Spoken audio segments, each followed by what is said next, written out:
दलितपापतमोवितानं सम्यक् प्रणम्य जिन पादयुगं युगादा वालम्बनं भवजले पततां जनानां। देवादिदेव आदिम ब्रह्मा श्री आदिनाथ भगवान की, देवादिदेव श्री पार्श्वनाथ भगवान की, पूज्य आचार्य प्रवर श्रीमान तुंग स्वामी महाराज की जय। संत श्रोमणी आचार्य भगवान गुरुदेव श्री विद्यासागर जी महाराज की जय। पूज्य निराभक श्री वीर सागर जी महाराज की जय। भक्तामर स्तोत्र महाकाव्य में प्रभु आदिनाथ भगवान की भक्ति आचार्य प्रवर मानंतुंग स्वामी महाराज जी कर रहे हैं। 29 श्लोक तक यात्रा हो गई। सिंहासन रूपी प्रातिहार जिसका वर्णन इस 29वें श्लोक में आचार्य भगवान ने किया। हो गया ना ये? अगला श्लोक देखें। कुछ पूछना है? एक जिज्ञासा रह गई थी महाराज जी कि हम भगवान का उच्च धातु से सिंहासन या उनको आसन दें या अन्य कोई धातु से आसन दें तो उसका लाभ और हानि क्या होता है? अच्छा, प्रभु के अष्ट प्रातिहार्यों में, प्रभु के सिंहासन में कौन सी धातु का प्रयोग करना चाहिए? जितनी उत्तम वस्तु होगी, जितनी उत्तम धातु होगी, जितना उत्तम वैभव आप लोग बनाओगे उतना ही उत्तम फल आप प्राप्त करोगे। तत्वार सूत्र यदि आपने पढ़ा हो उसमें एक सूत्र आता है, विधि द्रव्य दात्री पात्र विशेषा तद विशेष। आपके दान की विशेषता पात्र पर आधारित तो रहती ही है, लेकिन दाता पर भी आधारित होती है। यह समोसरण में रहने वाले अष्टप्रातिहार वो तो ओरिजिनल में थे, लेकिन वर्तमान में न तीर्थंकर भगवान है न भगवान का समोसरण है। श्रावक अपनी विशुद्धि के लिए, अपने पुण्य लाभ के लिए, अपने पापों को कम करने के लिए जिनालय का, मंदिर का निर्माण कराता है, वेदी का निर्माण कराता है, प्रभु जी की प्रतिष्ठा कराता है और उस वेदी में अष्ट प्रातिहार सहित प्रभु को विराजमान करता है। वह वेदी एक समोसरण का प्रतीक होती है। जिस समाज की वेदी जितनी भव्य होगी, जिस समाज का जिनालय जितना भव्य होगा, जहाँ समाज आकर के प्रतिदिन पूजन अर्चन करती है, दर्शन करती है, जिन प्रभु की वंदना करती है, वह जिनालय, वह परिकर वेदिका, वह वेदी अपने आप में जितनी उत्तम होगी, उत्कृष्ट होगी, वहाँ की समाज उतनी ही अधिक उन्नत होती है। तो ये मंदिर जो बनाए जाते हैं, जो वेदी बनाए जाते हैं, भगवान के लिए नहीं बनाए जाते। पहले तो इस बात को समझ लीजिए। ये परिकर का जी विराजमान किया जाता है, स्थापना की जाती है। सिंहासन हो, छत्र हो, चमर हो, भामंडल हो, अशोक वृक्ष हो, यह उस राग को दिखाने के लिए बिल्कुल नहीं स्थापित किया जाता है, बल्कि वह श्रावक यह भाव अपने भीतर लाता है कि मैं जितना अर्पित करूंगा, जितना समर्पित करूंगा, मैं उतना ही पाऊंगा। आप जितना चाहते हैं प्रभु की वेदी से, जिनालय से, यह आपके ऊपर आधारित है। यदि आप थोड़ा चाहते हो लाभ, टूटे फूटे में भी काम चल जाएगा, निकृष्ट धातु की वस्तुओं में भी काम चल जाएगा, लेकिन मान करके चलना, फिर आपको जो प्राप्त होगा वो भी लोअर क्वालिटी का ही प्राप्त होगा। वो पुण्य वर्गणाएं जो मिलेंगी लोअर क्वालिटी वाली। यदि आप चाहते हैं उत्कृष्ट क्वालिटी वाला पुण्य, सब कुछ अच्छा अच्छा चाहते हो तो जितना अच्छा दिया जाएगा उतना ही अच्छा प्राप्त होगा। बीज जितना अच्छा बोया जाएगा उस भूमि में फसल उतनी ही अच्छी खड़ी होगी। तो ये वेदी जो बनाई जाती है प्रभु के लिए नहीं बनाई जाती है, श्रावक अपने कल्याण के लिए वेदी का निर्माण करता है। क्योंकि वह श्रावक जो 24 घंटे 12 महीने जिस व्यापार कार्य में उलझा रहता है उसमें सिवाय हिंसा पाप के कुछ नहीं कमाता। द्रव्य तो कमाता है लेकिन उसमें बहुत अधिक सटकाए जीवों की विराधना होती है, हिंसा होती है, और उस हिंसा से बहुत कुछ वो दूषित हो जाता है। तो अपने उस पापों को धोने के लिए उच्च से उच्च क्वालिटी की वेदी आदि बनाता है। और आगम में भी वर्णन आता है, जब हम सिंहासन प्रातिहार का वर्णन पढ़ रहे थे, मणि विचित्र आदि शब्द जो आए हैं, ऐसी मणियों से सहित सिंहासन होते हैं। अब रही बात, आपके मन में प्रश्न उठता है कि काम अन्य से भी चल सकता है, तो यही नियम आप अपने लौकिक क्षेत्र में भी क्यों नहीं लगाते हैं? सांसारिक सुविधाओं में भी छोटी वाली वस्तुओं से भी तो काम चल सकता है, लेकिन वहाँ पर आप क्वालिटी में कॉम्प्रोमाइज़ बिल्कुल नहीं करते। सब कुछ अच्छे से अच्छा होना चाहिए। जब सांसारिक क्षेत्र में आप क्वालिटी कॉम्प्रोमाइज़ नहीं करते, सब कुछ उत्कृष्ट चाहते हो, तो धार्मिक क्षेत्र में क्यों कॉम्प्रोमाइज़ किया जाता है? यहाँ भी कॉम्प्रोमाइज़ नहीं होना चाहिए, यहाँ भी अच्छे से अच्छा ही होना चाहिए। तो द्रव्य आपका जैसा होगा समर्पण के लिए, वैसा ही लाभ प्राप्त होगा। दाता जैसा होगा वैसे ही पुण्य की प्राप्ति होगी। तो ये आप जो अष्ट प्रातिहार आदि देते हैं वेदी में, आपका दातापन और आपका द्रव्य माना जाता है। आप जितना अच्छा बोगे उतना ही अच्छा फल मिलेगा। तो आप क्या चाहते हो, निर्णय आपको करना है। अच्छा चाहते हो तो अच्छे से अच्छा प्रयोग करो, अच्छे से धातुओं के बनाओ, उसमें कोई बात नहीं। हाँ, रही बात सुरक्षा की, तो सुरक्षा के इंतजाम भी किए जाना चाहिए, अच्छे से रक्षा की जानी चाहिए। इस प्रकार के कार्य अवश्य किए जाने चाहिए। अब अगला श्लोक देखते हैं, श्लोक नंबर 30। तीसरा प्रातिहार जो आ रहा है, चंवर रूपी प्रातिहार। वैसे प्रतिदिन आप जब शांति धारा करते हो तो 2 श्लोक तो अवश्य बोलते हो, है ना, छत्र वाले और चंवर वाले। तो ये प्राय सबको याद भी होगा। याद है ना? चलो इसका उच्चारण सर्वप्रथम कर लेते हैं।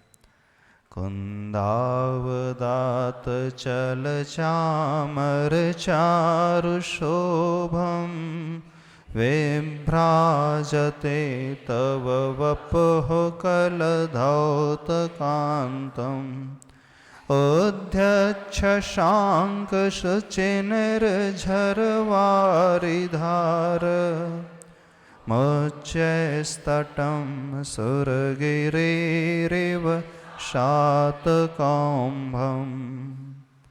उच्चारण सरल है, कंठस्थ भी है। इस श्लोक में आचार्य भगवान उस प्रातिहार का वर्णन कर रहे हैं, चंवर रूपी प्रातिहार। वो चंवर कैसे होते हैं, कितने होते हैं, क्यों होते हैं? हाँ, 64 चंवर होते हैं तीर्थंकर भगवान के शरीर पर। उन 64 चंवरों को ढोरा जाता है। किस प्रकार की उसकी आकृति आदि होती है, कैसे वो बने होते हैं, इनका वर्णन इस श्लोक में किया जाएगा। भगवान को गर्मी लगती है, इस कारण शायद इंद्र लोग हैं, हवा करने के लिए चंवर ढुराते हैं, ऐसा है? हवा करते होंगे, मक्खियाँ उड़ाते होंगे, ऐसा तो नहीं? मक्खी मच्छर उड़ाने के लिए 3 लोग के नाथ हैं, जैसे होते हैं ना, राजा महाराजा होते हैं।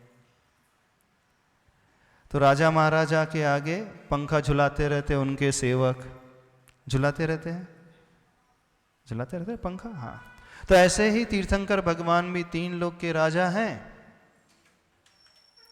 3 लोग के राजा हैं तो फिर पंखों की भांति चंवर को झुला रहे हैं, ये उद्देश्य होता है। क्या उद्देश्य होता है? समवसरण में तो बड़ा अच्छा मौसम रहता है, ना गर्मी होती ना सर्दी होती है, न ही कीट पतंगे आदि होते हैं, न मच्छर होंगे, न खटमल होंगे, न मकड़ियाँ आएंगी। फिर क्या आवश्यकता है चंवर को ढुराने की? और जो 3 लोक के नाथ हो गए हैं, तीर्थंकर हो गए हैं, वो तो 18,200 से ऊपर उठ चुके हैं। भूख नहीं, प्यास नहीं, रोग नहीं, शोक नहीं, चिंता नहीं, खेद नहीं, भय नहीं, विस्मय नहीं, कुछ भी नहीं। ना गर्मी है ना सर्दी है उनके लिए, कोई उपसर्ग नहीं, कोई परिचय नहीं।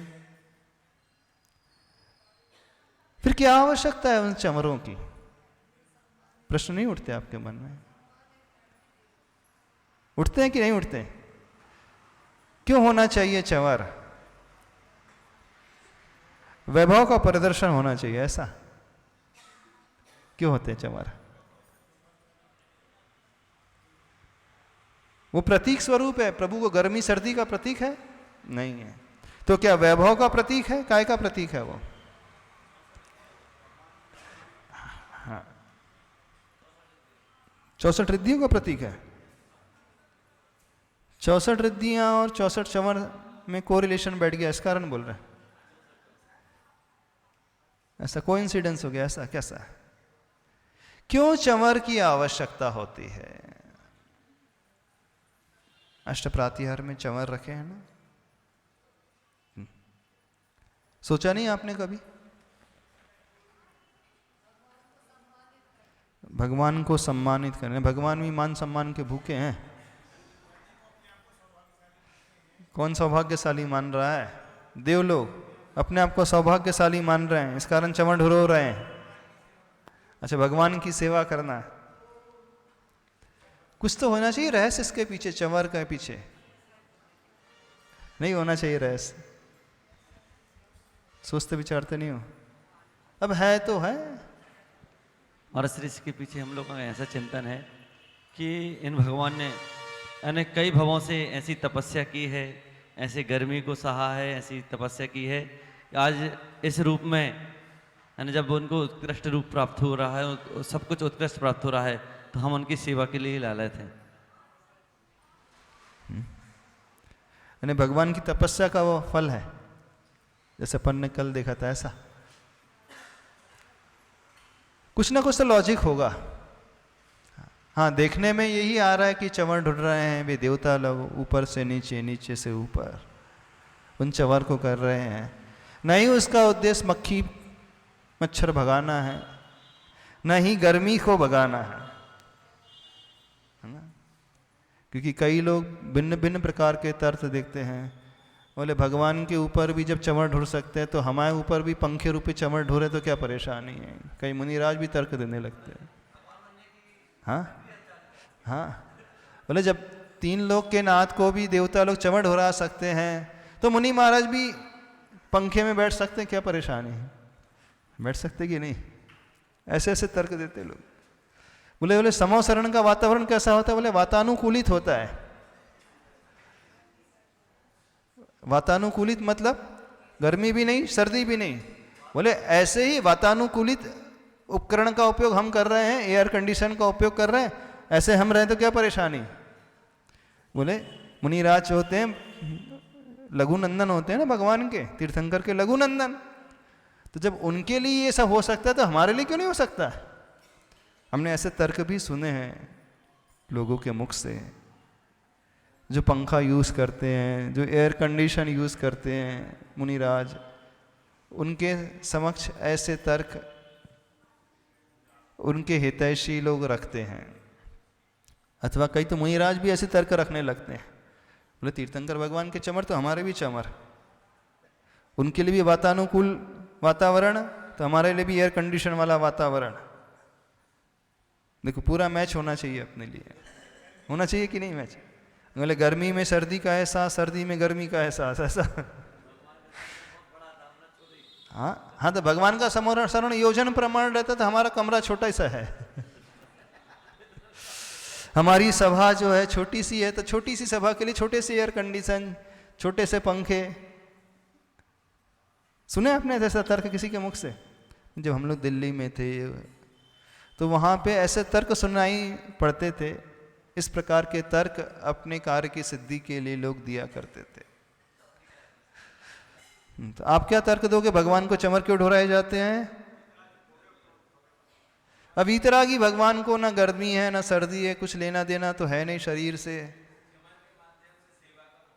चंवर के माध्यम से सेवा का मौका, हाँ, जो जितना बड़ा होता है, बड़ों के लिए इन सब की आवश्यकता तो नहीं होती है।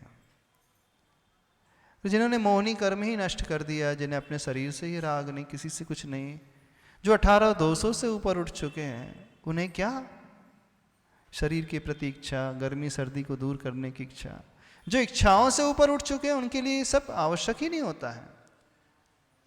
कभी भी वेदी का वैभव, समवसरण का वैभव प्रभु के लिए होता ही नहीं है। इस बात को समझने की कोशिश की जानी चाहिए। जैसे आप वेदी बनाते हो, प्रभु के लिए नहीं बनाते हो।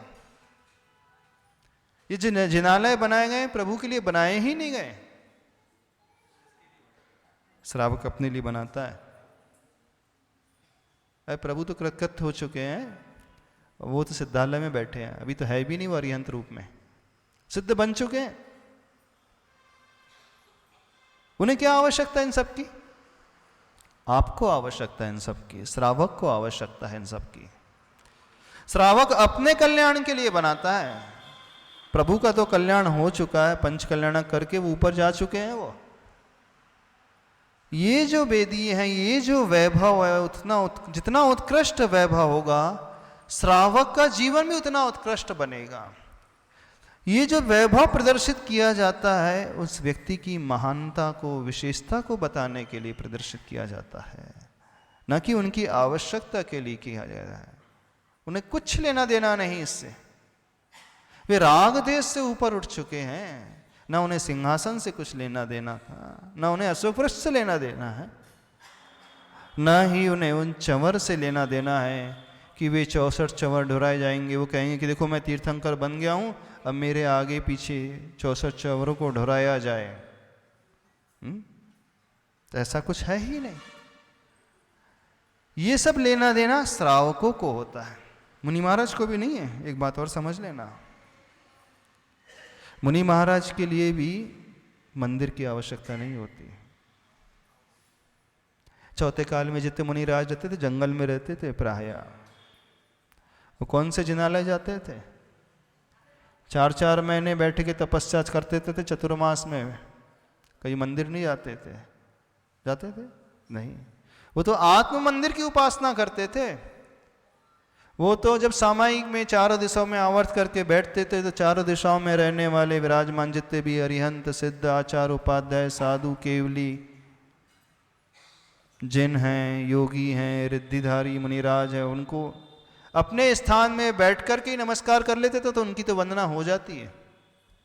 मुनियों को, आचार्यों को मंदिरों की कोई आवश्यकता नहीं होती। इस बात को समझें।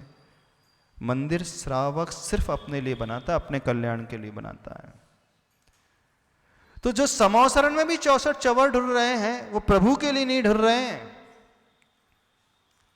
एक तो प्रभु के, तीर्थंकर प्रभु के उस वैभव को प्रदर्शित करने के लिए, दूसरा वे देव अपने आप को धन्य मानते हैं, उस भक्ति के माध्यम से उनके कर्म कटते हैं।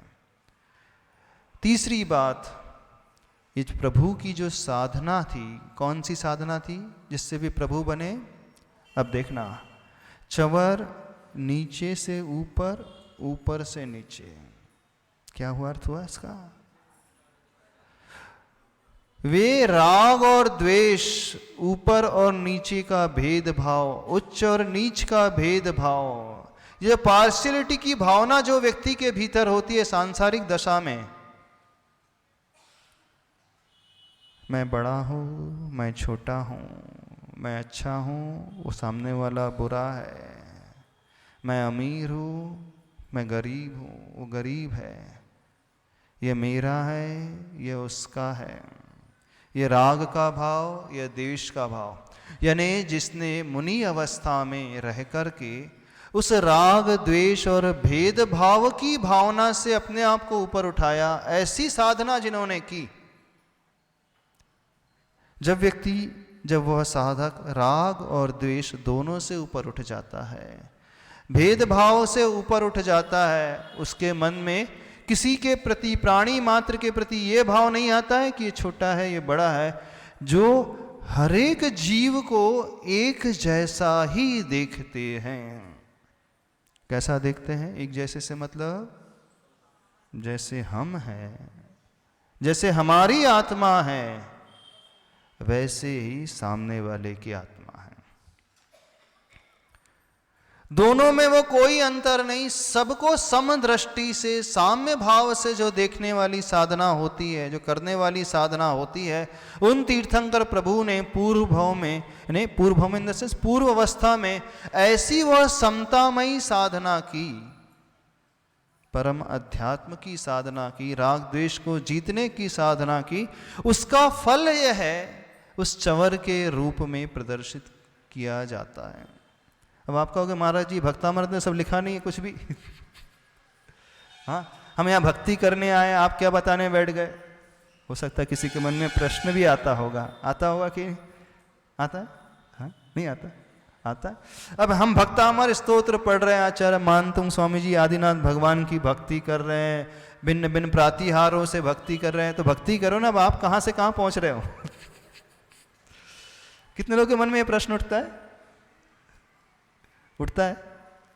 नहीं। देखो, भक्ति भी तब बहुत अच्छे से होगी जब हम भक्ति के उस रहस्य को अच्छे से पकड़ना सीख जाएंगे। जब तक ये रहस्य हमारे पकड़ में नहीं आएगा, हमारी वो विशुद्धि, हमारे वो भाव, हमारा समर्पण का वो भाव पैदा ही नहीं होगा। हमने शायद पहले भी एक बार कहा था, प्रभु को तो प्रभु के दर्शन तो करना ही है, लेकिन प्रभु दर्शन से पहले पूर्व में प्रभु के 8 ही प्रातिहार के दर्शन करना सीखो।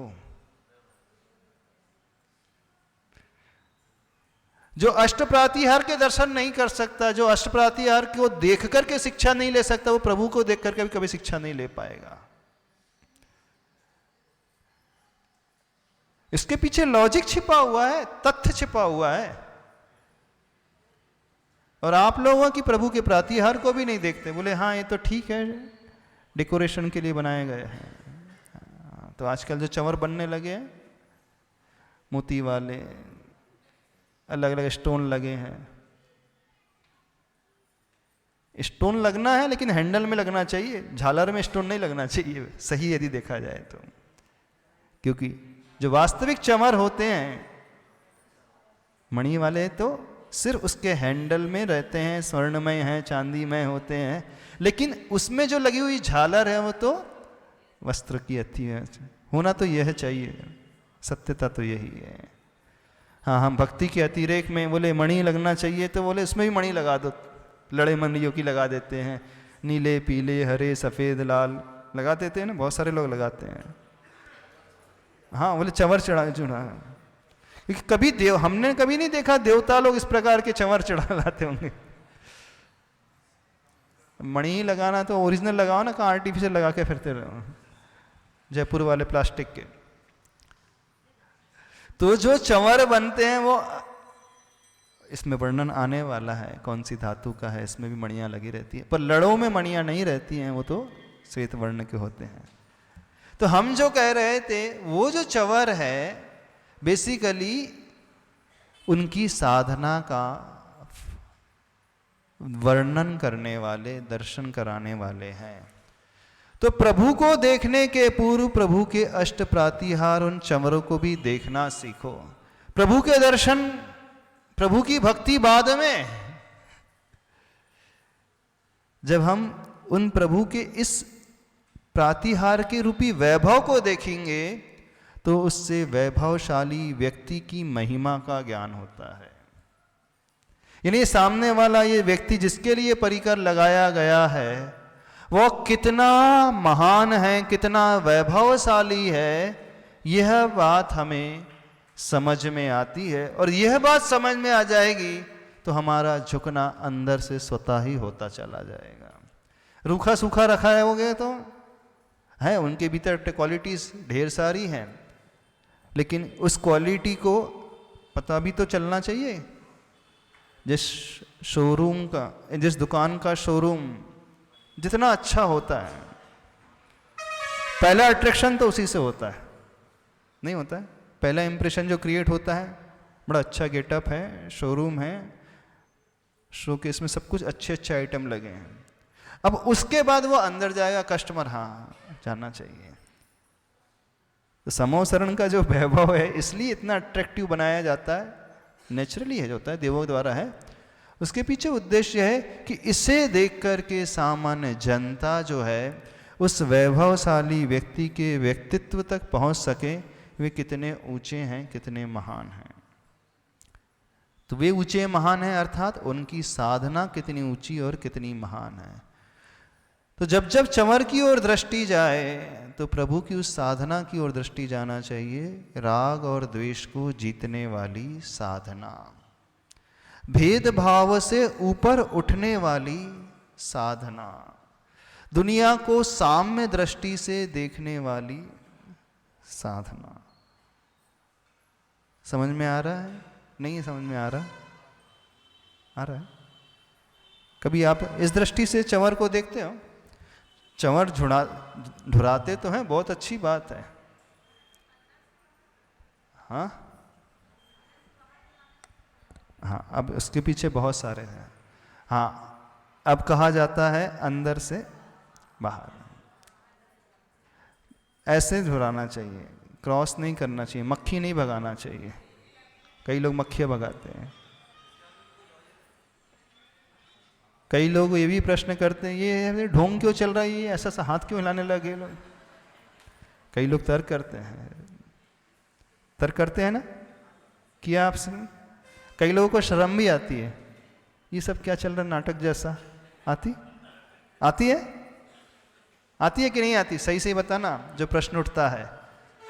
बोले हम भक्ति करने आए हैं, पूजन करने आए हैं, अभिषेक करने आए हैं, जब चंवर का श्लोक आ गया तो ऐसा ऐसा करने लगे ना। कई लोगों ने तर्क भी रखा है, करना चाहिए कि नहीं करना चाहिए ऐसा ऐसा। महाराज जी बोल रहे हैं इसका कर लेना चाहिए। बोले किसने शुरुआत कराई? सबसे पहले पूज्यवर सुधा सागर महाराज जी ने सुधा कराई। बोले तो महाराज जी से पूछना चाहिए, बोले क्यों करना चाहिए? नहीं, शरीर की हमारी हर क्रिया हमारे भावों को प्रदर्शित करती है। अब मान लीजिए आपके मन में भक्ति का भाव है, तो हाथ क्यों जोड़ रहे हो? ऐसे रखे रहो ना, ऐसा हाथ बांध करके। ऐसा यदि भगवान के पास आ जाओ, क्या परेशानी है? आप कहोगे नहीं हमारी भक्ति है, हमारे हृदय में समर्पण का भाव है, हम समर्पित हैं, हम हाथ ऐसे रखे कैसे भी रखे, क्या परेशानी? क्या हो रहा है? क्या परेशानी है? कोई परेशानी नहीं।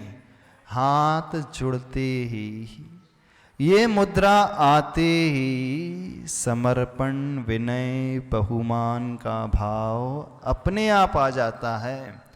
Face is the index of your heart. व्यक्ति का चेहरा, व्यक्ति का शरीर, व्यक्ति के शरीर की मुद्राएं जो हैं उसके हृदय के भावों को बताने का एक सबसे बड़ा माध्यम होता है। यदि आपके मन में वो भाव है, भक्ति का भाव है, विनय का भाव है, तो हाथ जुड़ेंगे। आपके मन में वो भाव है कि मैं तीर्थंकर भगवान का अभिषेक किया है, मैंने पूजन की है, मैं देख रहा हूं, तो जैसे वे देवता लोग चंवर ढुराते हैं, मक्खी उड़ाने के लिए नहीं ढुरा रहे हैं, किस बात के लिए उड़ा रहे हैं? जैसे प्रभु ने वो राग देश को निकालने की साधना की, हृदय से कर्मों को दूर करने की साधना की है, उस भाव को अपने भीतर मैं किस माध्यम से प्रदर्शित कर रहा हूं?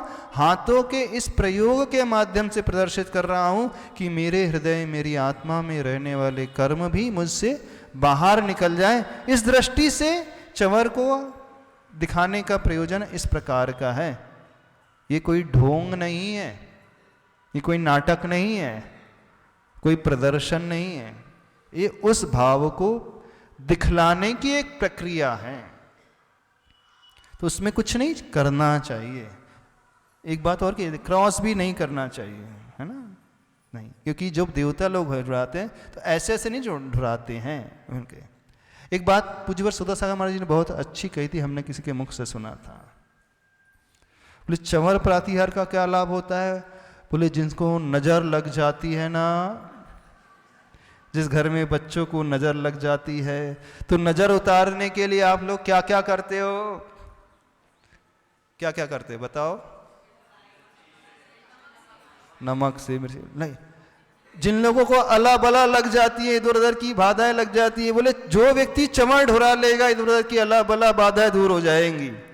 बिल्कुल उन्होंने कही, बहुत अच्छी बात हमने सुनी थी, महाराज जी के मुख से तो नहीं सुनी, पर किसी ने कहा था इस बात को। यानी जिन्हें नजर लग जाती है अथवा ऊपरी, पता नहीं क्या क्या वो कहते रहते, जो भी वो कहते रहते एक्स्ट्रा, ये सब उन्होंने इस टर्मिनोलॉजी में उपयोग किया है। मेन रूप से यदि हम साइंटिफिक टर्मिनोलॉजी में समझना चाहें तो जो व्यक्ति नेगेटिव एनर्जी से घिरे हुए होते हैं, अपनी नेगेटिविटी को दूर करने के लिए, उस नेगेटिव ऊर्जा को अपने से बाहर हटाने के लिए, अपने आसपास का वातावरण प्यूरिफाई करने के लिए चवर अवश्य भीतरी भावों से ढुराना चाहिए। तो उससे हम चारों तरफ अपने सराउंडिंग में पॉजिटिव एनर्जी को फील करते चलेंगे। यानी उस पॉजिटिव एनर्जी को पाना हो और नेगेटिव एनर्जी से बचना हो तो व्यक्ति को यह श्लोक का प्रयोग इस रूप से करना चाहिए।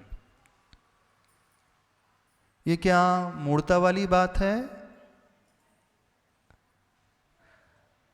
ये मूर्खता की हरकतें हैं। अन्य दर्शन में अन्य मत वाले वो टोना टोटका करते हैं, बोले जैन लोग क्या करने लगे। मूर्खता की बात नहीं, मूर्खता की बात नहीं है, सुनना ध्यान से, लॉजिक बता रहे हैं। जब व्यक्ति ऐसे भावों से भर कर के इस क्रिया को करता है तो वह प्रभु के उस ऑरा से जुड़ता है, आभा मंडल से जुड़ता है, प्रभु की उस पॉजिटिव वाइब्रेशन से जुड़ता है। ऐसे भाव उसके भीतर पैदा होते ही उस वाइब्रेशन को, उस पॉजिटिव एनर्जी को अपने भीतर बहुत इजीली वो अट्रैक्ट करने लगता है, प्रवेश कराने लगता है। ये क्रिया उसके लिए बहुत बड़ा माध्यम बनती है। यानी अपने भीतर उस पॉजिटिव ऊर्जा को लाना है तो ये बहुत अच्छा प्रयोग है। इसमें कुछ भी मिथ्यात्व नहीं है, इसमें कुछ भी आकांक्षा नहीं है। इस बात को और समझ लेना। यदि आप ये समझ रहे हो आकांक्षा सहित है, मिथ्यात्व है, इसमें कोई मिथ्या क्रिया नहीं है, कोई आकांक्षा नहीं है। हम क्या चाहते हैं? ये चंवर रूपी प्रातिहार से क्या प्राप्त करना चाहते हैं? अपने भीतर से उस ऊर्जा को प्राप्त करना चाहते हैं ताकि हम अपनी शक्ति का सदुपयोग कर सके, विषय कषायों में ना उलझते हुए तप साधना धर्म ध्यान में उसका प्रयोग कर सके। उसके पीछे ये लॉजिक है, उसे समझने की कोशिश करना। यानी जैन धर्म में भक्ति की जो भी क्रियाएं हैं, खासकर इस भक्तामर स्तोत्र में प्रत्येक श्लोक में बहुत कुछ छिपा हुआ है। उस छिपे हुए रहस्य को यदि हमने पकड़ना सीख लिया, समझना सीख लिया, तो बहुत इजीली हम उस भक्ति के फल को प्राप्त कर सकते हैं। उसे ऐसे ही मत समझो इन क्रियाओं को, इन क्रियाओं के पीछे बहुत कुछ है। एक मिनट पहले इसका कर लेते, बाद में लास्ट में उतारेंगे। समझ में आ रहा है? नहीं समझ में आ रहा है? तो ये चंवर प्रातिहार भी हमें बहुत कुछ शिक्षा देने वाला होता है, लेकिन हमें शिक्षा लेनी आना चाहिए। अधिकांश लोग, आप लोग है ना, जब आते हैं ना मंदिर में, प्रतिहार के दर्शन नहीं करते होंगे। देखते हो प्रातिहार को? नहीं, आपको प्रातिहार दिख जाते हैं। अंतर समझना। प्रभु के सम्मुख आ रहे हो भक्ति करने, चावल चढ़ा रहे हो, अभिषेक कर रहे हो, अथवा जो भी कर रहे हो, पूजन भी कर रहे हो, जब आप प्रभु के दर्शन कर रहे हैं, आप प्रभु के तो दर्शन करते होंगे, लेकिन प्रातिहार आपको दिखते हैं, अकेले हैं। दिखते हैं ना? कि देखते हो प्रातिहार को? सही सही बताना। कितने लोग प्रातिहार को देखते हैं? चंवर हो, सिंहासन हो, अशोक वृक्ष हो, अभी अपने तीसरा प्रातिहार चल रहा है, कितने लोग उसके दर्शन करते हैं? महाराज जी, हम लोग तो मूल को देखते हैं, मूल को देखते हैं। हाँ, वो भगवान को देखते हैं। तो जब भगवान को देखो तो भगवान के गुणों सहित नहीं देखना चाहिए। ये प्रातिहार भगवान का मूल गुण है कि नहीं है?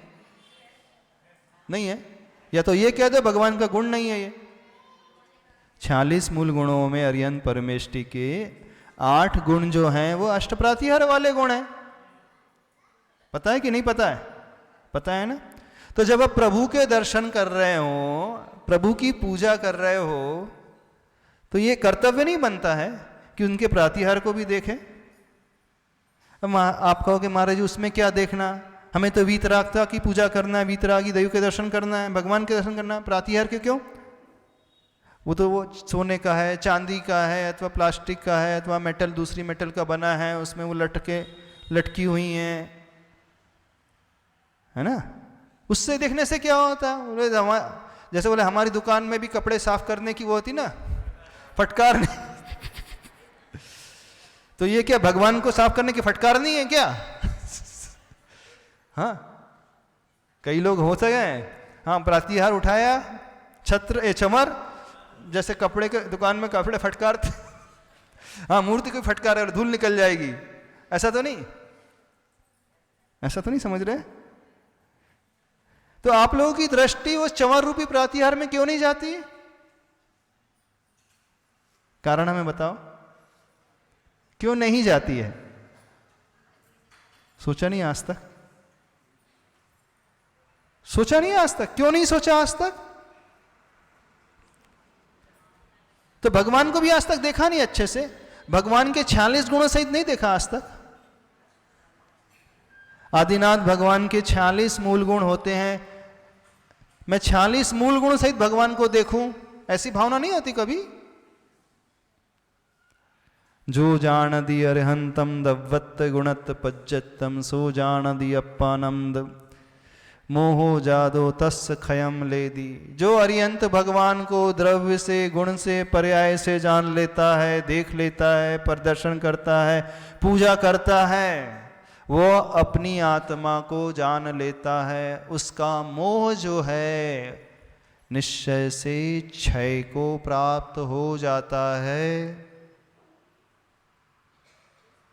तो भगवान को गुणों सहित जानना, गुणों सहित देखना है कि ऐसे ऊपर ऊपर देखना है? कैसा देखना है?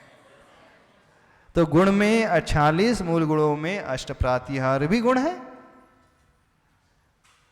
तो ना आप चंवर रूपी प्रातिहार को देखते हो, ना आप सिंहासन रूपी प्रातिहार को देखते हो, ना आप भामंडल रूपी प्रातिहार को देखते हो, ना अशोक वृक्ष रूपी प्रातिहार को देखते हो, कुछ देखते ही नहीं हो। हाँ बोले हमने भगवान की मूर्ति तो देख ली, बस हो गया।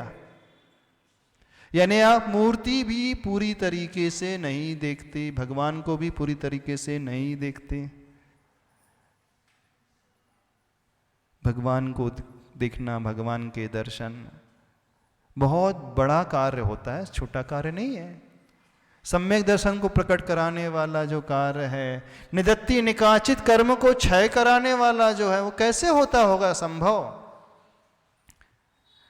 वो गुण, पर्याय और द्रव्य सहित प्रभु को निहारने से, जानने से, समझने से, मानने से होता है। अब आप कहोगे महाराज जी बहुत बड़ी बड़ी बातें हो गई हैं, है ना, बड़ी बड़ी बातें लग रही होंगी। इस ओर तो आज तक दृष्टि जाती ही नहीं किसी की। नहीं जाती तो क्यों नहीं जाती? अपनी कमी है, इसे समझने की कोशिश करो। इसलिए कह रहे हैं एटलीस्ट जिनकी पूजा और जिनके दर्शन रोज करते हो, कम से कम उन्हें पूरे तरीके से जान लो, पहचान तो लो। इतना तो समय निकाल लो। जिंदगी निकल गई सारी पूजाएं करते करते, अर्घ चढ़ाते चढ़ाते, जल चंदन नक्षत्र पुष्प दीप नैवेद्य आदि चढ़ाते चढ़ाते घर जाने की जल्दी होती है। क्यों ये मंदिर बनाए गए, क्यों ये वेदी बनाए गए, क्यों समोसरण बनाए गए, क्यों प्रातिहार है? ये भगवान के डेकोरेशन वाले नहीं है। अन्य मत में लोग अपने भगवान की मूर्तियां लगाते हैं, वेदी बनाते हैं, जैसे 10 दिन के लिए किसी भगवान को विराजमान करते हैं, बहुत अच्छा डेकोरेशन करते हैं, बोले डेकोरेशन करने से अच्छा दिखता है।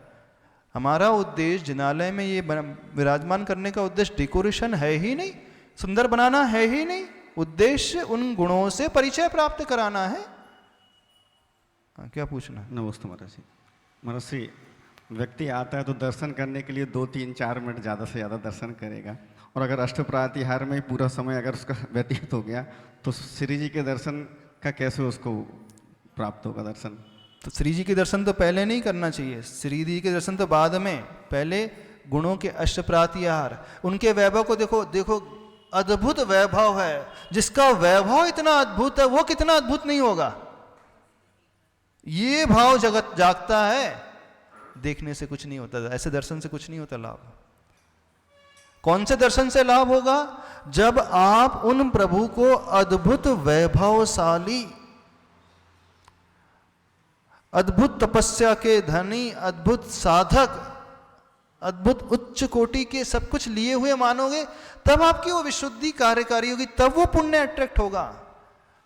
यदि आप पुण्य भी चाहते हो, उच्च क्वालिटी का पुण्य भी चाहते हो और उच्च क्वालिटी की निर्जरा भी चाहते हो कर्मों की, तो वो कैसे होगी? ऐसे भाव बनाने से। और ये भाव कब बनेंगे?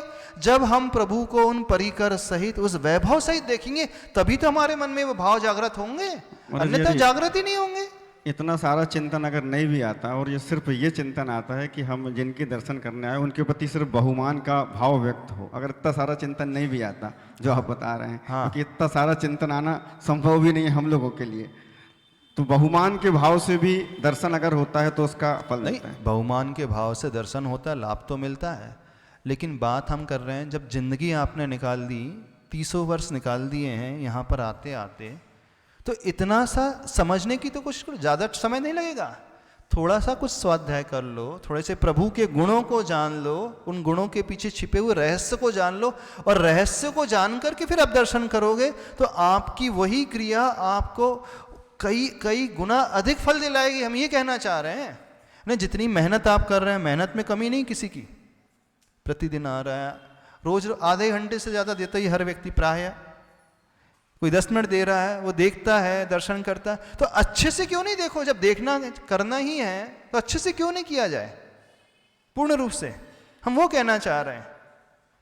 यानी आप परिश्रम पूरा कर रहे हो, क्रियाएं पूरी कर रहे हो, समय पूरा दे रहे हो, और जितना कमा रहे हो वो बहुत थोड़ा हो रहा है, तो दुख होता है, ये कहा जा रहा है। जब समय दिया ही जा रहा है तो अच्छी क्वालिटी वाला समय देना सीखो, पूजन भी क्वालिटी वाली करना सीखो, दर्शन भी क्वालिटी वाला करना सीखो। उसमें क्या कॉम्प्रोमाइज कर रहे हो? संसार के हर क्षेत्र में आप क्वालिटी की डिमांड करते हो, अच्छी से अच्छी चीज चाहिए, तो दर्शन की क्रिया भी अच्छी से अच्छी क्यों नहीं होना चाहिए? ये भाव क्यों नहीं आना चाहिए? तो हम वो भाव आपको लाना सिखा रहे हैं। वो कैसे आएगा? जब इस रूप से आप देखना सीखोगे। कठिन सा लग रहा है जो हम तरीका बता रहे? हाँ, अभी तक माइक से, अभी तक मालूम नहीं था, अभी तक नहीं मालूम था, ये नहीं मालूम तो 46 मूल गुण होते भगवान के, मालूम था ना? ये मालूम है कि अष्ट प्रातिहार होते भगवान के, प्रातिहार के नाम सबको मालूम है ना कि नहीं मालूम है? अच्छा, ये प्रातिहार क्यों, क्या है, किस बात का प्रतीक है, ये भी नहीं मालूम? ये अष्ट भगवान के 46 मूल गुण में आते हैं, ये पता है कि नहीं? ये नहीं पता। बहुतों को तो ये भी नहीं पता होगा कि 8 प्रातिहार जो हैं वो भगवान के गुण हैं। जो नए नए लोग आते हैं, ये पुरुष वर्ग आता है, जो स्वाध्याय नहीं करता उसे तो पता ही नहीं होगा, जो स्वाध्याय करते हैं उन्हें भी ढंग से कुछ नहीं पता। यानी बुद्धि में तो आ गया होगा लेकिन हृदय में नहीं आता है, ये कह रहे हैं। वो पर्पस उन्हें समझ में नहीं आता है। किसी ने नहीं बताया आज तक, क्या जहाँ तक तो हम समझते हर व्यक्ति ने बताया होगा कि 46 मूल गुण होते हैं। छत्र चंवर महा, जब आप शांति पाठ पढ़ते हो ना, छत्र चंवर महामंडल भारी ये तो प्रातिहार दिव्य विटप पौपन की वर्षा द्वंद भी रास नहीं हो जाए। क्या ये 2 हाथ तो रोज पढ़ते हो ना? जो पूजा करते हैं रोज पढ़ता है कि नहीं है? रोज पढ़ते हो? क्या अर्थ हुआ इसका? क्या अर्थ हुआ उसका जो पढ़ रहा जा रहा है? यानी नाम उच्चारण भी कर रहे हो आप लोग, लेकिन जो उच्चारण हो रहा है वो किसका उच्चारण हो रहा है, किसके लिए उच्चारण हो रहा है, उन्हें ये क्यों प्राप्त हुआ? कभी फुर्सत भी निकाल लिया करो। इतनी सारी पूजा ना करके एक ही पूजा करके उसके भाव को पकड़ लिया करो। रोज भक्तामर पढ़ते हो, श्लोक को भी पढ़ते होंगे। अब क्या है इसके पीछे रहस्य? महाराज जी कौन सोचे, कौन समझाए, कौन कहे? हम लोग तो अनाड़ी हैं ना, अज्ञानी हैं। क्या कहते हो आप लोग? हम लोग तो पढ़े लिखे हैं नहीं, स्वाध्यायशील हैं नहीं, अज्ञानी हैं, ज़्यादा कुछ जानते नहीं हैं, तो सामान्य से आ जाते हैं, ढुक दे करके चले जाते हैं, इतना ही पर्याप्त है। तो दुनिया के सारे क्षेत्र में आप बड़े अज्ञानी हो गए हों, और जो क्रियाएं आप रोज कर रहे हैं उसी क्षेत्र में अज्ञानी बने हुए हों। हम उनकी बात कर रहे हैं जो अच्छा पर्याप्त समय देती हैं महिलाएं, जो पढ़ती हैं, जो जानती हैं, वे भी नहीं करती, यानी ऐसे भाव नहीं ला पाते। तो कोशिश करना प्रभु के दर्शन बाद में पहले प्रत्येक प्रातिहार्य को देखो। ज़्यादा नहीं, 2 मिनट लगेंगे। हम नहीं कह रहे कि 10 मिनट तक आप चिंतन की धारा में गहरा उतर जाओ। हाँ, उतर जाओ तो बहुत अच्छा है, सामान्य की बात कर रहे हैं। 1-1 मिनट भी नहीं, आधा मिनट भी दे दो एक प्रातिहार्य को। चलो 15-15 सेकंड भी दे दो तो भी पर्याप्त हो जाएगा। इसके बाद फिर प्रभु के दर्शन है। 2 मिनट की जो एक्सरसाइज बाहर की है, फिर वह गति भीतर की होती है। हर क्रिया को अच्छी तरीके से करने के पूर्व एक अभ्यास किया जाता है। जैसे आप गाड़ी चलाते हो, टॉप गियर में स्टार्टिंग से नहीं आ जाते हो, पहले फर्स्ट गियर आएगा, थोड़ी धीरे धीरे चलेगी, फिर सेकंड गियर, थर्ड, फिर टॉप गियर बाद में आएगा, फिर वो स्मूथली गाड़ी चलती है। तो स्मूथनेस आने के लिए थोड़ा धीरे धीरे वहां तक पहुंचा जाता है। तो वह विशुद्धि लाने के पूर्व में पहले इन कार्यों को किया जाता है। ये भी विशुद्धि का ही अंग है। चौथा गियर जब बाद में आता है, उसके पूर्व पहला गियर आया, तो पहला गियर भी व्यर्थ नहीं गया। आप ये क्यों समझ रहे हैं कि हमने यदि अष्टप्रातिहार को देख लिया तो प्रभु के दर्शन नहीं हो रहे? ये टॉप गियर तक पहुंचने के लिए पहला कदम है। वैसे पहले और भी कदम है। जैसे कोई डॉक्टर बनता है, MBBS की डिग्री लेता है, सुनना ध्यान से, तो पहले वो जिसने पूर्व में प्राइमरी की एग्जीक्यूशन की है, क्लास 1, 2, 3, 4 तक जो किया है, तो उसने वेस्ट कर दिए 4 साल, शुरू किए 5-6 साल। उसकी लाइफ में उपयोगी कौन से हुए? जब 12th के बाद फर्स्ट ईयर MBBS में एडमिशन लिया होगा, सेकंड ईयर होगा, फिर थर्ड ईयर होगा, फिर इंटर्नशिप की होगी। मेन तो वही सिखाया ना। तो बाकी के जो पूर्व के साल के जो अध्ययन था उसका, प्राइमरी से लेकर हायर सेकेंडरी स्कूल, फिर 11, 12 का, तो वेस्ट गया उसका ना। क्यों व्यर्थ गया ना उसका पढ़ना? नहीं गया व्यर्थ। उसने डॉक्टरी की पढ़ाई कब सीखी? MBBS की पढ़ाई कब सीखी? फर्स्ट ईयर से। क्यों सुनो भैया, फर्स्ट ईयर से सीखी। तो पहले के जो 15 साल गए, 20 साल गए, जब तक 12th में था, 17-18 ईयर्स तक, तो उसकी जिंदगी के साल बेकार गए ना? नहीं गए? अच्छा, वो बेस है, उसी की नींव पर वह MBBS की डिग्री खड़ी होती है। यदि वह बेस ना हो तो छत पर बहुत अच्छा रखता है, छत सारी काम में आती है। 6 मंजिल बिल्डिंग है, सीधे 6वीं मंजिल बना लो, है ना, ground floor, first floor, second floor, third floor, सीधे अधर में जाकर के जैसे भगवान का समोसरण बनता है ना टॉप में 30,000 फीट पे, तो ऐसे ही आप 6th फ्लोर बना लो सीधे, ठीक है, बन जाएगा। कैसा रहेगा?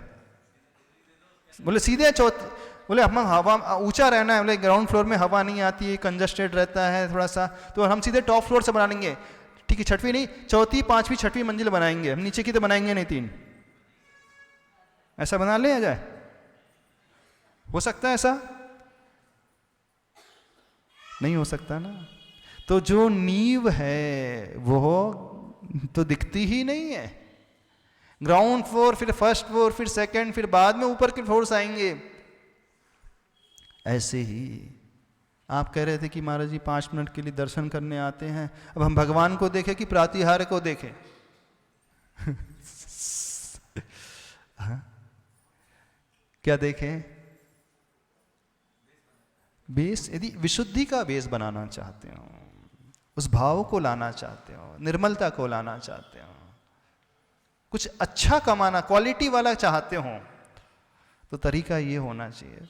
नहीं है तो फिर आप जैसा कर रहे हैं उसे करते रहो, वो सिर्फ क्रियाएं होते रहेंगे, उससे तो ज़्यादा लाभ नहीं होगा। जिंदगी निकल जाएगी करते करते, निकल भी गई होगी जिंदगी, कईयों की निकल गई होगी, निकल गई ना, कईयों की जिंदगी निकल गई होगी। उन्होंने ढंग से दर्शन करना ही नहीं सीखा, उन्होंने प्रातिहार का महत्व ही नहीं सीखा, उन्होंने भक्ति करना ही नहीं सीखा। तो भक्ति को भी समझने की कोशिश करो, क्या हमें लेना है इन प्रभु से, इन वेदी से, इन प्रातिहार्यों से। समझ में आ रहा है? चलो इसके अर्थ को देख लो, समय हो जाएगा, समय तो होने को ही आ गया। हाँ, तो ये क्या कहा जा रहा है? आचार्य प्रवर मानतुंग स्वामी जी क्या कह रहे हैं?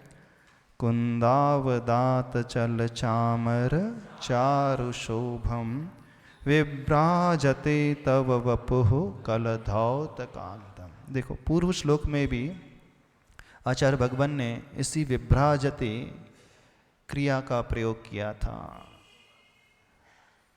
30वें श्लोक में भी वही विभ्राजते आ रहा है। पहले श्लोक में विभ्राजते तव वपुः कनकावदातम, विभ्राजते तव वपुः कलधौत कांतम। बहुत सारे लोग कंफ्यूज हो जाते हैं, पढ़ते पढ़ते 29वें से सीधे 30वें श्लोक में पहुंच जाते हैं, हो जाता है ना, कहीं स्किप हो जाता है, छूट जाता है। विभ्राजते प्री क्रिया बहुत सब बार आचार्य भगवान ने, मानतुंग स्वामी जी ने इस पूरे भक्तामर स्तोत्र में प्रयोग में लाए हैं। इसके अर्थ को विभ्राजते तव वपुः कलधौत कांतम, हे प्रभु, हे आदिनाथ भगवन, तव वपु यानी आपका यह शरीर विभ्राजते शोभायमान होता है। कैसा शोभायमान होता है, किस प्रकार का है? कलधौत कांतम, सोना कई प्रकार का होता है ना। अपन वर्तमान में सिर्फ पीले रंग के सोने को ही सोना कहते हैं, लेकिन उस सोने में भी कई क्वालिटी होती है। एक क्वालिटी होती कलधौत स्वर्ण होता है, वो एकदम अलग ही प्रकार का सोना होता है, एकदम पीले, अलग अलग ही पीले रंग की क्वालिटी को लिए हुए होता है। तो ये कहा जा रहा है यहाँ पर कलधौत कांतम, यानी आपके शरीर की कांति कैसी है? कलधौत स्वर्ण की भांति है, एकदम उत्कृष्ट क्वालिटी का सोना होता है, अलग ही प्रकार का सोना होता है। तो हे प्रभु, आपका जो सुंदर शरीर है, वह तव वपु, आपका जो शरीर है कैसा विभ्राजित हो रहा है, कैसा शोभायमान हो रहा है? कलधौत की कांति को लिए हुए, यानी जैसे वह स्वर्ण चमकता है, अपनी किरणों के माध्यम से अपने प्रकाश को फैलाता है।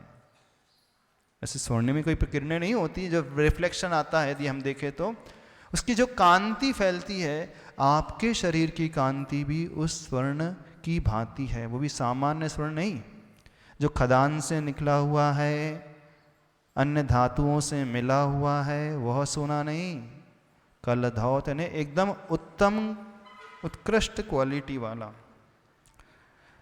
अब पहले चरण में आ जाओ। कुंदावदात चल चामर चारु शोभम, किससे विभूषित है? चामर यानी चंवर से।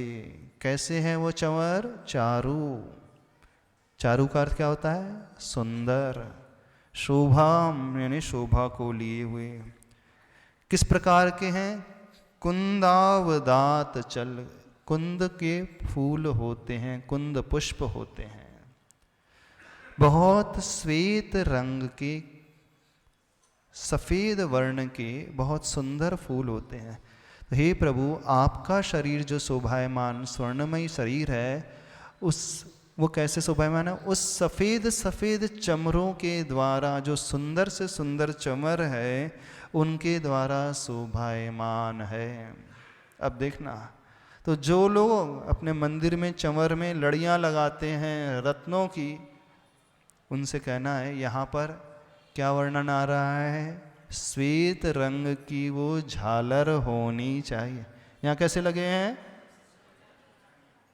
मणि वाले, पचरंगी। अच्छा, वो जैन ध्वज के 5 रंग के प्रतीक की 5 लड़ा आ गई, लाल, सफेद, काली, पीली, हरी, ऐसा है ना।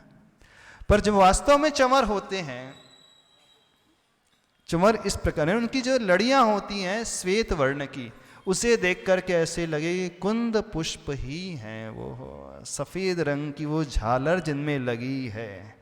बहुत सुंदर, जैसे हंस का शरीर होता है सफेद रंग का, वैसे ही उन झालरों का वर्ण होता है। तो वह स्वर्णिम काया में, जो कांतिमय काया है, प्रभु का शरीर है, उसके ऊपर वे देवता लोग जो हैं चंवर ढुरा रहे हैं। वे चंवर जो हैं सामान्य नहीं हैं, विशेष हैं। और उन चंवरों में लगी हुई जो झालर हैं वह भी सफ़ेद रंग की झालर है। अब आप लोग कहते नहीं हम चंवर जो लगाएंगे अच्छे से अच्छा लगाएंगे मणि वाला, तो मणियाँ वहाँ झालरों में नहीं लगाना है। मणियाँ उसके उस सोने के, चांदी के, धातु वाले जो बना हुआ है। फिर क्या है? उद्यच्छशांक शुचि निर्जर वारिधारम उच्चैस्तटम सुरगिरेरिव शात कौंभम। क्या वर्णन किया जा रहा है? समझ में आ रहा है? क्या पूछना है बोलो, और लेख से पूछो।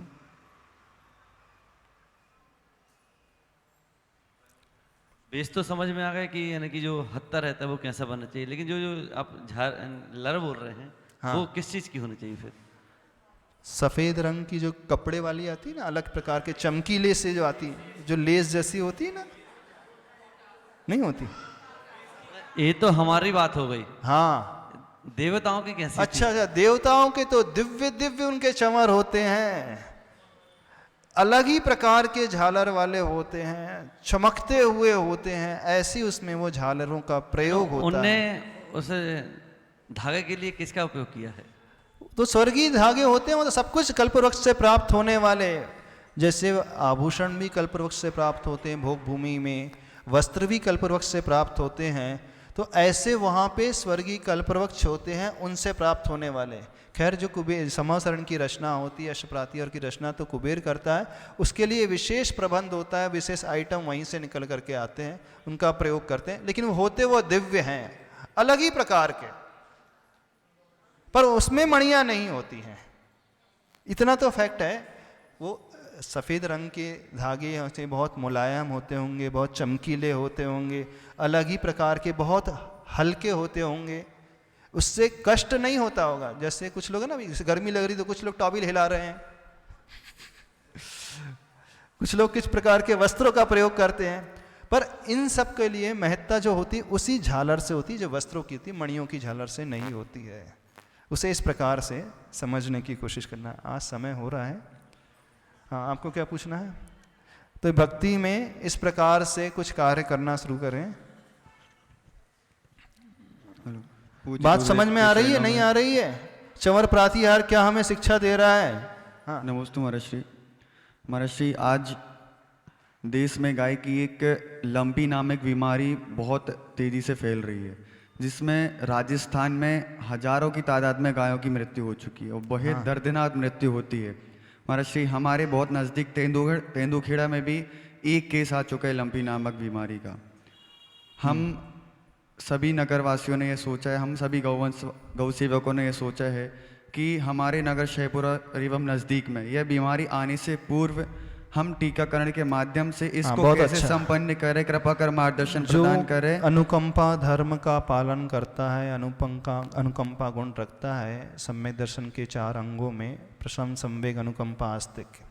करुणा के बिना धर्म होता ही नहीं। आचार्य भगवान कहते हैं जिसके भीतर करुणा होती प्राणी मात्र के, वही सही धार्मिक होता है। तो यह करुणा मात्र जीवों मनुष्यों के प्रति नहीं, उन पशुओं के प्रति भी होना चाहिए। खासकर जब महामारी फैल रही है तो उस महामारी से ऊपर उठने के लिए प्रत्येक जैन श्रावक, प्रत्येक भारतीय नागरिक का कर्तव्य है, जो पशु स्वयं कुछ नहीं कर सकते उनके इलाज के लिए आप कुछ ना कुछ प्रबंध अवश्य करो। ये सबसे बड़ा दान माना जाएगा, अभयदान माना जाएगा। तो उनके लिए आप क्या कर सकते हो, अपनी क्षमता के अनुसार उनकी दवा की व्यवस्था, उनके टीका की व्यवस्था। देखो आप लोगों ने वीडियो वायरल होते हुए देखे होंगे, वह गाय ऐसी तड़प रही हैं और हजारों की संख्या में उनकी डेड बॉडीज पड़ी हुई राजस्थान में। उस दृश्य को देख करके किसी के मन में संवेदना नहीं जागती? हाँ, कैसे अहिंसा के पुजारी हों, कैसे करुणा के पुजारी हों, भगवान के उपासक हों। आपने मंदिर में दान दिए, बहुत अच्छा, लेकिन उन जीवों के लिए क्या कर सकते? तो प्रत्येक श्रावक का कर्तव्य है, और कुछ ना कर सके तो इस प्रकार की औषधि और टीका के लिए कुछ पर्टिकुलर फंड निकाल ले अपने अमाउंट में से, ज़्यादा नहीं, 5-5 हज़ार का भी फंड निकाल दिया तो कई गायों की रक्षा हो जाएगी। भविष्य में जो आने वाली बीमारी है, यदि उनको टीका लग गया तो उससे बच जाएंगे। जैसे कोरोना में आपने तड़पते हुए मनुष्य को देखा था, ऐसे ही आज वर्तमान में ये महामारी जो गायों को लेकर के फैल रही है, वो तड़पते हुए पशु, उनकी पीड़ा को देख करके आपका हृदय रोना चाहिए। यही सक्रिय सम्यक दर्शन है, यही सच्चा धर्म है। यदि आचार्य भगवान को मानते हो तो आचार्य भगवान ने अभी भी सिरपुर में कहा था, कैसे आप लोग उन निरीह पशुओं की दुखों को, कष्टों को देख करके आपकी आंखें नहीं भीग रही, हृदय नहीं भीग रहा, यानी आप निष्ठुर हो। यह निष्ठुरता नहीं, करुणा लाना सीखो। तो हमारा तो कहना है प्रत्येक जैन श्रावक से इस करुणामयी अहिंसा धर्म को अपने जीवन में उतारो और एक एक संकल्प ले लो। हम 10 गायों के लिए औषधि का प्रबंध कर देंगे तो बहुत बड़ा कार्य हो जाएगा, ज्यादा खर्चा नहीं आएगा। कितना आ जाएगा? 50 गायों की टीकाकरण की राशि 1000 रुपए, 150 गायों के लिए 5000 रुपए। 5000 रुपए में आप 150 गायों के लिए टीका लगवा सकते हैं और उनके लिए औषधि का प्रयोग कर सकते हैं। उससे उनका जीवन सुरक्षित हो जाएगा और भविष्य में आपके बच्चे, इस वैयावृत्ति के गुण से आपके बच्चे बीमार नहीं पड़ेंगे। यदि जिन्हें रोग है ना, उनका रोग भी बहुत जल्दी ठीक हो जाएगा। जिन्हें शरीर में कोई परेशानी है, बीमारी है, वो बीमारी भी से बहुत जल्दी ऊपर उठ पाएंगे। तो आप अपने भविष्य के लिए, उज्जवल भविष्य के लिए इस कार्य को करने की कोशिश करो। ये बहुत बड़ा कार्य है। कितने लोगों की भावना है उन गायों की रक्षा के लिए करना चाहते हैं? कितनी गायों के लिए? 150 गायों के लिए लगाने 5-5 हज़ार रुपए। हाँ, हाथ खड़े कर लो जल्दी से, हाथ खड़े कर लो जल्दी से। जो 5 नहीं कर सकता तो अपनी क्षमता के अनुसार व्हाटएवर 2000 जितना भी करना है। 100 रुपए मात्र में 3 गायों की रक्षा कर, 3 गायों को टीका कर, 200 रुपए में 6 गायों के लिए 1100 से बोले। हाँ, 1000 रुपए में 30 गाय, 5000 रुपए में 150 गायों की रक्षा कर सकते हैं। हाँ हाँ, हाथ खड़े कर लो, नाम लिख लो सभी लोग। यहाँ पे वाकई भैया जी को नाम लिखा देना, जल्दी से हाथ खड़े कर लो। बोलिए आचार्य परमेष्टि गुरुदेव श्री विद्यासागर महाराज के लिए। हाँ सोनू भैया सब